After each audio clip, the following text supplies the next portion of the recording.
Okay, great. Welcome back. This is the second episode of the movie show for the year. Here we're going to be talking about the upcoming movies, trailers, and possibly TV shows. I'm your host, Jacob. Last week we met Max, but this week we have another host. Why don't you introduce yourself?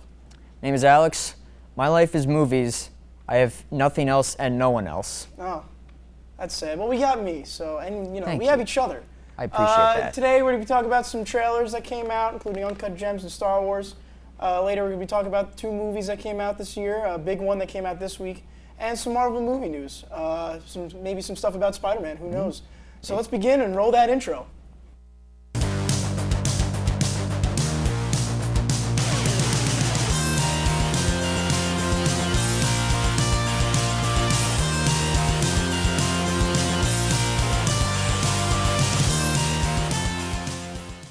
So, I guess the first trailer up is going to be Star Wars. Yeah.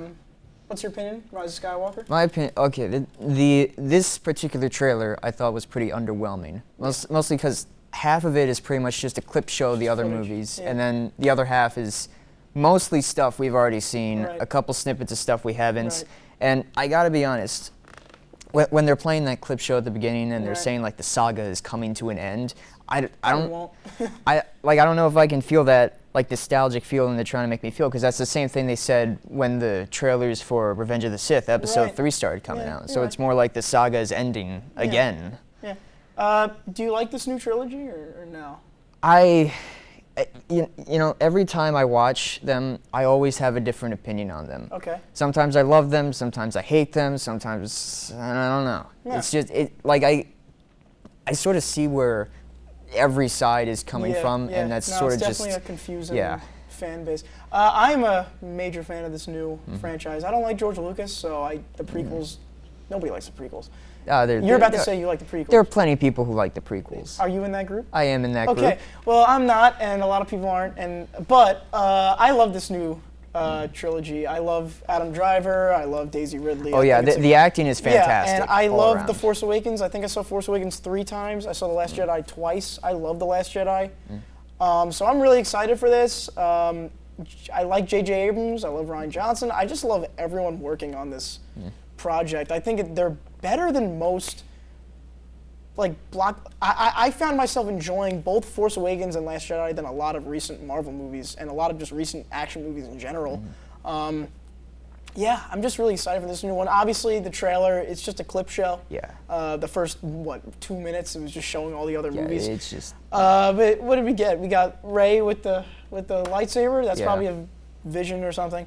I mean, again, it's the usual stuff. It's visions and good people turning bad and bad people turning good, and the Millennium Falcon. It's the same stuff. And we did also get an image of Carrie Fisher. Carrie Fisher's in it. I'm so excited. I'm not.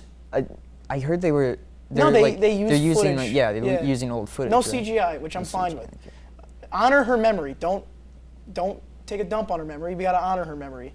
I love Carrie Fisher. I think she was a little underused in The Last Jedi. I think that was the only problem I had with The Last Jedi, was that she wasn't in it as much as I wanted her to be. Yeah, because what I've been hearing is that Force Awakens, it's all about Han. Yeah, it's Han, Last Jedi, it's Luke, Leia. then it's Leia. Yeah, so we'll see. I think her brother saw it, and he was okay with it. So, I don't know. We'll see. I like Star Wars in general. Here's the thing. I'm a humongous Star Wars fan. Oh, yeah, I'm me a too. pretty big Star Wars fan, but I don't like the prequels. I didn't like Solo. I didn't like Rogue One. And I don't like Return of the Jedi. So I only like 3. Really? I like the new ones, and Empire Strikes Back is a perfect movie, in my opinion. So it's a very weird franchise for me. A New Hope is good. Empire Strikes Back is a perfect film. Probably one of my favorite movies of all time is Empire Strikes Back. It's definitely up there for me too. Most people would agree that it's probably the best Star Wars movie, as next to A New Hope. So it's weird, but I like J.J. Abrams. I love his directing style, script writing, and the guy who wrote Batman vs Superman's writing this one. So we'll see how that turns out. He's writing Rise of Skywalker. He's writing Rise of Skywalker. So we'll see how that turns out. That might be a mess, but J.J. Abrams can usually work his way around a bad script. Yeah, he's definitely a very competent director. Oh, of course. I think more than competent. I think people don't give him enough credit for his directing. Yeah, I wasn't a huge fan of the newer Star Trek movies, but his direction is fantastic. Yeah, he knows how to make a movie feel fast and pacing, and he knows how to make it a movie energetic. Mission Impossible 3 is like my favorite Mission Impossible, and he did that one and Lost, and then he left Lost, and then Lost stunk. But I don't know. I'm pretty excited for this one. It's weird because Solo. Did you like Solo? I didn't see Solo. Did you like Rogue One? I loved Rogue One. Wow. Yeah. We are. It took me a while. We are in completely but different boats, aren't we? it would seem so. Yeah. Well, the thing about Rogue One is that it's I don't know, pointless. I didn't really care how they put the hole in the Death Star because the movie's been around for like 40 years. I never really asked the question, but I guess I had to answer the question that I was never asking. Yeah, it did. So you're like iffy on the Last Jedi and Force Awakens? Yeah, that's just yeah. Yeah. Last Jedi is a weird movie, but I think it pretty much. I will say they encapsulates- definitely are like putting a lot of effort into making the story as different as it possibly That's can good be. though. I liked what they did. Yeah. I liked what they did with Snoke and how he's a no one. I liked how Rey is a no one. I like all these themes because I think it's good for younger kids to realize that you don't need to have some special baggage to be special. You can be special on your own merits, and I think that's kind of the themes of this new one is that, you know, Rey is no one and she's a Jedi. So I like that. So I heard a lot of people getting upset about that and like saying that JJ was building up to it that whole time. No. Like really JJ was going to reveal something? They never hinted at anything. If you rewatch The Force Awakens, they don't hint at anything in that movie, really. No, not at all. So in fact, they actually say, like, what's her name? Maz Kanata. Yeah, she actually tells Rey that her parents aren't coming back, and Rey seems to accept that pretty easily. Yeah. So I don't know. I'm happy that this is going to be the end. I'm not happy for the Disney Plus stuff. They're putting stuff on Disney. The Mandalorian. You excited for that? Well, I'm excited for the show. I'm not excited that it's on Disney Plus. Oh, okay, fair enough. If they make a free version of Disney Plus just with ads, that's not going to happen. It's not going to happen, though. It's Disney. It's not going to happen. That's not going to. I think I'm not excited for The Mandalorian. I could care less. That's the thing is that all these other. Well, it's sort of like how you feel. I'm excited about all the people who are working on it, like Jon Favreau and Dave Filoni. Who's Dave Filoni? He was the director of the Clone Wars series. Oh, I don't know these things, but Jon Favreau, he's good. He's just kind of like he's the guy who gets stuff done. I don't think he's a great director. I think he's a good worker. I think he knows how to make a movie. That's why he's doing The Lion King, because they were just like, can you make a movie in like a month? And he was like, yeah, I can probably do that. And it felt like that too. Yeah, so I think Jon Favreau, he's the guy who gets the job done pretty quick. I mean, other than the first Iron Man. But I think we're going to be moving on. Yeah. There's enough Star Wars talk What for do we now. got up next? So we have Uncut Gems up next. Uncut Gems. So hyped for this movie. I love the Safdie brothers. They did a movie called Good Time 2 years ago with Robert Pattinson. Amazing. And now they're doing this movie, and it looks amazing. Adam Sandler looks amazing. What are your thoughts on it? I'm really like mostly just to see Adam Sandler do something that's not awful. Right. Yeah. I just like because he's like in real life he's like the sweetest guy. Oh, he's like yeah. the most genuine Sure, he's a person, lovely and person. I want to Yeah. see him succeed. Right.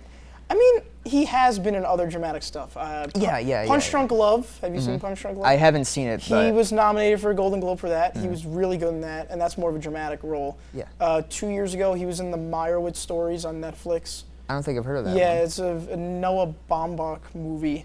Very dramatic, very dialogue-driven, and he's pretty good in it.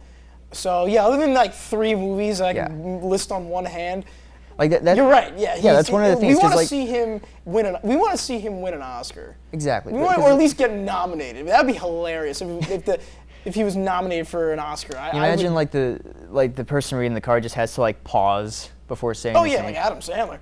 But this movie looks great. It's about like the underbelly of. I don't even know what it is. He's like a jeweler. Yeah. He owns like a pawn shop. Yeah, he's like betting on all these. He's betting like all these other people's money. He's betting on like sports teams and stuff. It looks really interesting. Who else is in it? Idina Menzel. And Idina Menzel, Lakeith Stanfield. Lakeith Stanfield showed up. Love that guy. What's his name? Mike Francesca? I don't know. Yeah. Some sports guy. He's in the movie. I'm really excited. The Safdie brothers are really interesting directors. I don't know how they got this movie. It just, again, we were talking about A24 before the show. They put some interesting stuff out, and we're going to get into it later. But A24 is really interesting. Did they do Midsommar? They did do it. We talked about Midsommar last show, so it's the same company that does this. This is a very support A24. They do a lot. They did Lady Bird. They did Hereditary and Midsommar. Now they're doing this one. They do a lot of interesting stuff.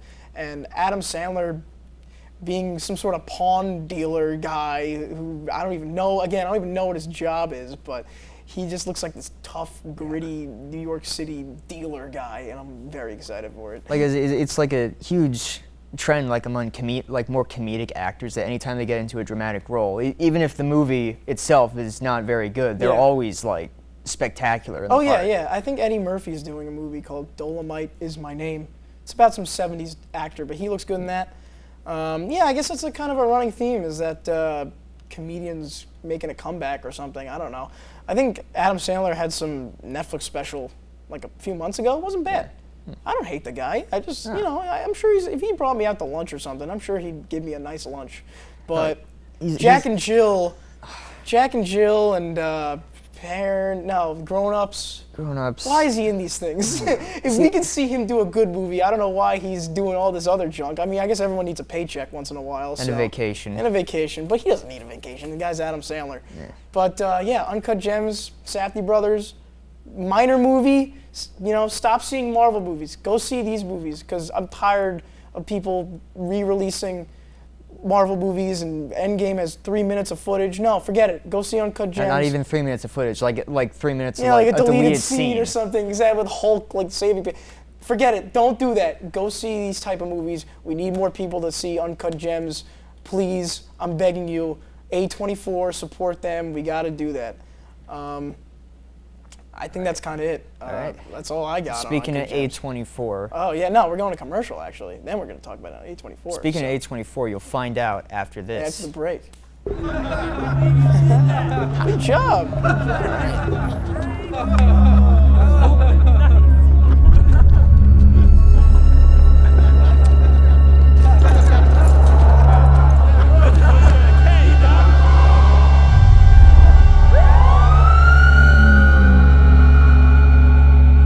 See you before you see them.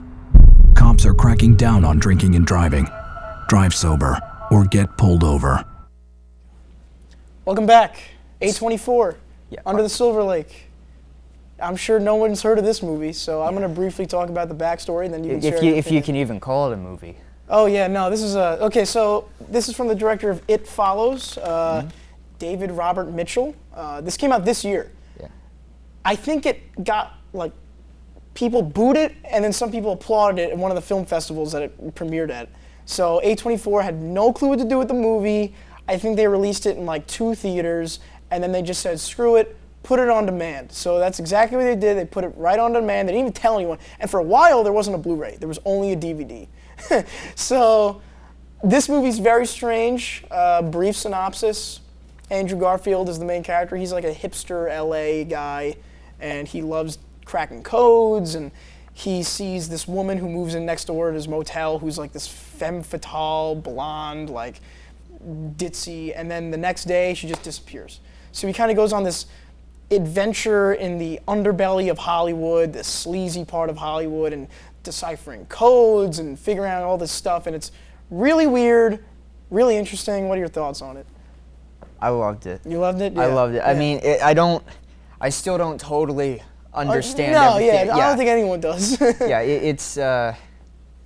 It's definitely, it's not something, whether you love it or hate it, it's not something you're going to forget. It's at the very least an entertaining story. 100%. And for Andrew Garfield is fantastic. He's in the great. Movie. He's so good in it. Yeah. Yeah, he's really good at the whole stoner hipster. Yeah, hipster guy. There's a lot of weird imagery. Yep. There's a lot of wild subplots, many of which don't even lead anywhere. Yeah, a lot of them just confuse you. Yeah. No, I agree. This is a very interesting movie. I think I respect it more than I like. I like it, but I think I respect the David Robert Mitchell for even writing this movie, because the movie's about, and I kind of know why they swept it under the rug, because the movie's about women being eaten up by Hollywood, and just being spit out. Because there's a great scene where Andrew Garfield's walking down the street and he sees like this big fat producer in the garage, and then all these like women, good look, the cliche Hollywood women are all lining up outside of his trashy garage trying to get a job, and it's just like, it's really weird how it's like the anti-La La Land. Like La La Land praises Hollywood. This is like Hollywood stinks. Like everything about Hollywood is terrible. It's terrible. In this movie. And like, it's not very far off. And it's like women are just mistreated in it, and it's also how we perceive Hollywood, because the movie's also about how there's a lot of references to like Egyptian pyramids and deities and stuff like that, and it's kind of reminiscent of how we talk about actors and directors and stuff, how we see them as these otherworldly people, but they're just rich people who only care about themselves. And I really like that. And that's kind of what the main point is. There's a lot of other points. There's something about a dog killer, a guy's going around killing dogs. That never gets resolved. There's something about like a woman who dresses as an owl killing people. That never gets resolved. So yeah. Yeah, there's a lot of commentary on pop culture as well. Right. Yeah. Like, it's like all about how, because like there are all these scenes where, like, there's that one scene where you see people eating dinner off like the gravestones of like classic Hollywood stars. Right. And there's like all this stuff about like it. I don't want to give it away. It's like, it's a fantastic scene. I don't want to give it away, but it's basically a metaphor for like all these new modern directors taking pop culture, just taking a paycheck, just regurgitating the same thing. Right. And there's the great scene that we were talking about when he meets the songwriter. Yeah. Andrew Garfield finds out there's a hidden message in a song, and then he finds out that one guy has been writing like all these popular songs. Don't Stop. There's stuff from like the 50s all the way up to modern day, like Don't Stop Believin', and all these classic, like these bar songs, songs that people sing at bars and football games, all these famous songs, and it's like one guy writing it, and he like gets into an argument with the guy. He's like, are there codes in the songs? Yeah, the guy doesn't even care that Andrew Garfield is finding all this out. Oh yeah, it doesn't he's like, oh no, I write them, shut up. Playing all these songs, and it just keeps making Andrew Garfield crazy, and this guy just doesn't even care. He's singing like Kiss and all these rock and roll songs that people sing all the time, and he's like, I put codes in all of them, and it's really weird but really good. I watched this on Prime. I think that's kind of the only place you can find it. I watched it on Prime. I streamed it illegally. Don't say that. He streamed it legally. I streamed legally. Yeah. I watched this on Amazon Prime, and it is really, really interesting. And I don't like Andrew Garfield that much. I've seen him, and he was all right in The Social Network, and he was good in Hacksaw Ridge. But other than that, I don't know. But he's really good in this movie. And who's the friend? Topher Grace is his friend. Yeah, that's friend. He's another hipster loner guy, and he's good too. There's a lot of good actors in this movie. Or a lot of interesting choices in this movie. Again, the songwriter guy. Yeah. I thought that was a cameo. It's just no one. It's just some random actor that they hired. Just some random old guy. Yeah. Well, no, it wasn't an old guy. It was like some 40-year-old guy that they put all this makeup on, because there's probably not a guy who's that old who wrote all these songs for 45 years or whatever. This is an A24 movie again. Check it out, 100%. So I think we're going to be moving on. What's next? Oh, Spider-Man. Spider-Man, dressed for the occasion. Yeah, he's dressed for the occasion. Spider-Man's coming back in the MCU. There was a little falling out between the MCU and Sony, or Disney and Sony, for about, 2-3 weeks? Yeah, about that And much. then, now he's back now. So what are your thoughts on it? I can't prove any of this, but I personally think that this was all just a publicity stunt.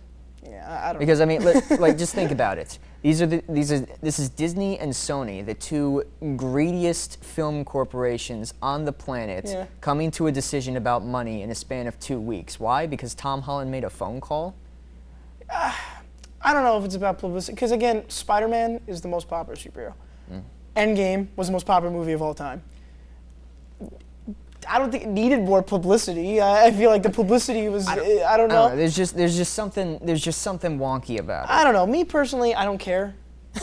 I would watch a Spider-Man movie. Everyone saw Did you see Into the Spider-Verse? I didn't. You didn't? I didn't. Wow. It's on my list. Definitely I'm trying check to it get out. to it. Into the Spider-Verse was very well received, and critically and financially. It won the Oscar, right? Yeah, it won the Oscar. Think about that. But it Sony- wasn't Disney. It was Sony. Yeah, Sony won the Oscar for Best Animated Feature over any Disney movie. Well, Because I'm just. it was speaking- better than all of I'm, them. I'm though. It speaking was in the context well-deserved. of like, because in the last few years, the Best Animated Feature Oscar has pretty much just been the Best Disney movie.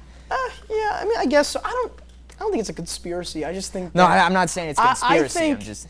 people will see Spider-Man no matter who it belongs to. That's my opinion. I think even if Spider-Man, if A24 picked up Spider-Man, people would still. They already got Andrew Garfield. You're right. People would still be going to see Spider-Man movies. I think the whole discussion was kind of stupid. Like, I the do same too. time I was reading that, I was seeing that, like, all these other problems that people were having. I was like, Spider-Man is not the biggest thing, although this is a movie show. But I just think people would probably go see Spider-Man regardless of who owned it. I mean, people went to see Venom. Right, and Venom Yeah. didn't even have Spider-Man in it, and Venom was awful. Yeah, it wasn't even a good movie. And Venom was awful, and it made a lot of money. It's like one of the highest grossing movies of 2018. So I don't know. I think great, he's back. I just hope they get rid of the whole Tony Stark plot line. I'm tired of it. Yeah, yeah. They did that in Far From Home, and I was like okay with it because they made a joke out of it. The whole movie's based on a joke, and I kind of like that. But I'm tired of the Tony Stark plot line. I don't care about Robert. Like, I'm done. He's dead. Yeah, he's Let's gone. move on. Although I do like, that's the thing why I kind of liked Far From Home is that I like the newer characters. I think they're young, they're hip, they're energetic. I like Marissa Tomei as Aunt May. I think it makes sense. Like, if my mom had a sister, I don't know why she'd be 85 years old. So I like her as that, and I like the thing they were doing. Her and Happy were dating. I was fine with that, and I like Tom Holland. I kind of didn't like him in. He grew on me. I didn't like him in Homecoming, and then I kind of liked him in Infinity War, and then by the time we got to Far From Home, I was like, I dig this kid. I like the whole joke they did. I don't think you didn't see Far From Home. I didn't did see you? it yet. Far From Home, they kind of made this whole joke about the people who dusted away. Yeah. Everybody aged, how many years was it? 5 years? Yeah, 5 years. And then when the people who dusted came back, they were still their original age. Yeah. Everybody else grew up. So they made a whole joke about how some people were like older than they should have been, and some people were still young. Like I think Flash was making a joke like, I'm technically 21. And he's like, no, he's not, which I liked. So again, I like where they're going. Jake Gyllenhaal in Far From Home was phenomenal. I loved him in that. I love Jake Gyllenhaal. So I guess I am happy he's back. Maybe I should stop being such a sourpuss. My whole thing is that my whole thing with the Spider-Man movies is that there hasn't been. I don't think there's been a great one since the Raimi movies. Oh no, you're right. No, yeah, because I like agree with you, yeah. Amazing Spider-Man, I have fun with it. I think it's a fun. didn't. I think Amazing Spider-Man's a fun movie. Amazing Spider-Man 2 is awful. Nah. And then No. I really wasn't a fan of Homecoming, and then of course I haven't seen Far From Home. Yeah. Basically, I like Far didn't- From Home way dur- better During than that whole Homecoming. thing, I didn't really care who owned Spider-Man. The thing I was concerned over is the fact that all this drama was started over money. It wasn't. Yeah. It wasn't started over like a Yeah, creative you're decision right. or like Sony Oh, wanted it's to just do. Disney. Yeah, no. Yeah, it was both of them. They were just fighting You're over right, money. You're right. Yeah, and I guess I shouldn't be happy they're back because Disney should not be owning everything. Disney is a Yeah, monopoly. Disney, you gotta stop. Disney's basically a monopoly. As many, you get into semantics about it. Oh, it's actually 48.7%. No, they're basically a monopoly. They shouldn't be owning this stuff, but it's the way the world works now. Mm-hmm. People own stuff. Rich people own what they want to own. Disney's going to own what they want to own, and there's no stopping it. So I guess we have to just get on the train or get off of it. So now, finally, the moment we've all been waiting for. Alex, what did you think about Joker? I love Joker. What about you? I really like this movie. As we see here on the screen, Joaquin Phoenix he commands the screen, and I think he elevates this movie from like a 7 to like almost a 10. We'll get into some of the stuff I didn't like, but we'll do what we did like first. Again, Joaquin Phoenix is phenomenal in this movie. I really think he should win an Oscar. What did you think about his performance? And what did you think about his performance compared to other Jokers? He's definitely up there. I think it's a bit too soon for me to decide. Like, I've always been sort of a Nicholson fanboy. Yeah. But I love all the I love Ledger. Yeah. So I think it's a little early for me to decide. But he is in service to this movie. He is as perfect as any actor could be in selling. He sells not only the how much you're supposed to feel bad for this guy, but also how much you're supposed to feel scared of this guy. Yeah. And I think he really did a great balance between the two. Right. That's really well said. Yeah, I completely agree. Again, I think by the end, you're not supposed to agree with him. Hopefully you're in that same boat. You're not supposed to agree with him by the end of the movie. But the first 20 minutes, 30 minutes of the movie, you're scared of what he will become. And then he does become exactly what you think he's going to become. And you're like, oh no, I have to get out of this ship. I think he's my favorite Joker. And I have been a Ledger guy since the minute I saw The Dark Knight 3 times in theaters. Wow. 4 times, actually. Saw it 4 times in theaters. I was 8 years old. And I loved Heath Ledger. And he was not only one of my favorite Joker, just favorite performances in American cinema ever. And for good reason. And sadly, he left us way too soon. One of the best actors, young actors coming out. And I was like, I don't know, I like I love Joaquin Phoenix. I think he's one of my favorite actors working today, if not my favorite. But Heath Ledger is something else. And then I saw this movie, and I was like, Heath, Heath will always have a special place in my heart, but Joaquin Phoenix is so good in this movie. But he's good in other movies too. Walk the Line, You Were Never Really Here, The Master, Inherent Vice. He's such a good actor. And he's so good. De Niro is also pretty good. He's not a main character. Yeah, he doesn't really get a lot to work with. He doesn't get a lot to work with, but yeah, he does. He's trying. Yeah. he seems like an actual real life talk show Right, host. Right. I've never seen him in that character. But I mean, he's doing a role. He's doing a play on the King of Comedy role. This whole movie is a reference to Taxi Driver and the King of Comedy, and he's doing a play on that. But no, as a charismatic. He's always charismatic, but this Jay Leno type of guy. I've never seen him in that before. He's only in it for 2 scenes, 3 scenes. The dream sequence is one of them, and then the finals, or the climax. He's made, and then he's shown on the TV every once in a while. So he doesn't have a lot to work with, but he's in it enough. And I thought the mother was also really good too. Yeah, Frances Conroy really sold that whole. Frances Conroy. Not all there. Yeah, she did. Yeah. And the other thing I loved about this movie was Gotham itself, because to me, in a Batman movie, I know this Batman's not in it, but in a Batman universe, Gotham needs to be a main character. It needs to be. In the comics, in some of the best comics, Batman Year One, Dark Knight Returns, Gotham is a character. Yeah. Batman, the Arkham video games, and I feel like the movies have never really done Gotham justice. Even The Dark Knight, it's just like Chicago, or it's just New York City. Yeah. It doesn't look like. And I mean, it sort of was like a New York City. It was type it was a commentary on 70s New York, but I still think once the gang started coming out and the Joker riots, and the trash everywhere, it really looked really great. I think that you need to do that, because even in the Tim Burton ones, it looks like a cartoon, and the George Clooney ones, it looks like a cartoon. What else did you like about George the movie? Clooney one was a cartoon. Yeah, basically. What else did you think about the set design, cinematography? What else? What I really liked is how, well, I think one of the things you were saying earlier is how it has all these different social issues in it. Yeah. Well, and I'll talk about it.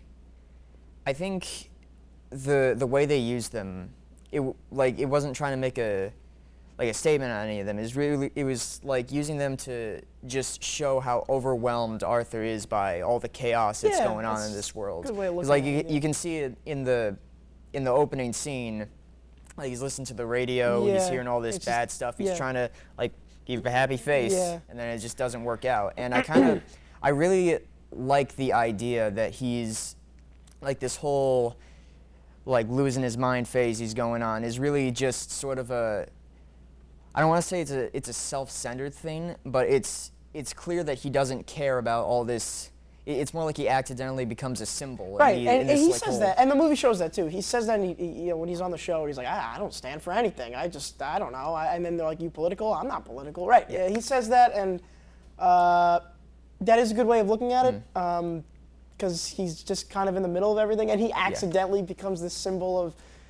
But then again, I see what you're saying. He accidentally gets thrown in as the symbol thing. He doesn't really want to. What he wants is an audience, and by the end he gets his audience.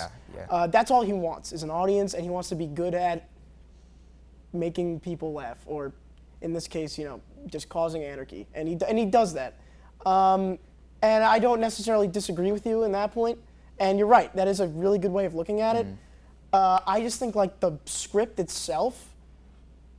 Why even bother? Like, there's multiple scenes of showing the riots. Oh, down with capitalism. Those Wall Street guys are dead now. Mental illness, it's bad. Super rats, trash. The hospital's closing. Arkham's underfunded. They talked about all of these things, and they never really. They always stuck their foot in it, but they never really like delved into any of them. It was like what's that saying? It's master of none, but it talks about everything. It's a master of nothing, but it mentions like everything. And I feel like if it just focused on one thing, like I don't know why the riots, like these 3 Wall Street guys dying would cause these humongous riots. I mean, I guess they could, but then it would kind of become like a socialism thing. Well, I mean, after Thomas Wayne calls he the calls poor, them clowns. he calls them clowns, which was a clear Trump thing. Like Thomas Yeah. Wayne is obviously Trump, and again, there are things that you watch, and like again, Thomas Wayne is a Trump-esque guy. They're occupying Wall Street. It's a pro-socialism thing. I think. and like they do establish early on in the movie how like insanely, like just how like crime is up, violence is up. Yeah. I mean, it's already bad to begin with, and this was kind of like a turning point to making it even worse. And again, I get that. I just think. I don't think that entail. I think the plotting itself, how it went from A to B to C, was fine. Like it was good. Kind of predictable. Like he's going to become. That's the other thing is he's going to become Joker by the end of it. Yeah. Obviously, there's no avoiding that. You kind of know he's going to go crazy. He's going to kill some people, and then that one death will put him over, and that was fine to me. It's just that I don't know what Todd Phillips was really going for with the whole riot thing, and are you political? No, but you are political. Yes, no. Well, Murray Franklin's kind of political. It's like, kind of a little confusing there, but I do see what you're saying, how, you are right. I agree with you how Joker ends up being, Arthur kind of just ends up accidentally being in the middle of it, and which was fine. I like that. And I did kind of like the commentary on how the mental asylums are closing down and everything. That was fine. Do you think this has a shot at Best Picture? I think when Black Panther was nominated for Best Picture, it sort of became a door opener. At least that's what I'm hoping. Okay. One other thing I'd like to mention, just this small little detail. Yeah, go right ahead. Yeah. It was a small little detail I noticed on my second time watching. Yeah. So the scene where Joker's dancing on the stairs become very famous. Right, the rock and roll thing. Yeah. What I noticed this time is that scene is the only part in the movie where you see the stairs in the daytime. Every other time, it's always at night. He's always walking up like really sad, but then it's daytime. Yeah. He's in his makeup. Well, He's got his groove going. Yeah, that's the point. He gains his. I think I saw this on the internet. He gains his villain confidence. His confidence is like through the roof at that point. He doesn't even care. He's running on the train. He's like stealing people's masks. He's running through. It was really good. And they little stuff like that really made the movie. And again, I also think Joaquin Phoenix was in on the joke because there was actually a lot of stuff around the script that it wasn't really well written, and a lot of changes were going through the script writing process. I think Joaquin Phoenix was in on the joke that he kind of knew that the script was a little bit weird, and he just kind of. I think they literally told Joaquin Phoenix, "Do whatever you want." Yeah. I don't think they directed him at all. It makes sense. I don't think they directed him at all. I think they were just like, "All right, Joaquin, you ever been in a big budget movie before?" And he was like, "No." All right, well, you're in it now. Do whatever you want. So I think overall our thoughts are solid. Out of 10, what would you give it? I give it probably a 9. Okay, yeah, I think I'd give it about an 8. Again, I think it's without Joaquin, it's like a 6 for me. But he really elevates it. But that's going to be the end of this episode. Yep. Thank you for watching, tuning in. Check out Joker if you want. And thank you.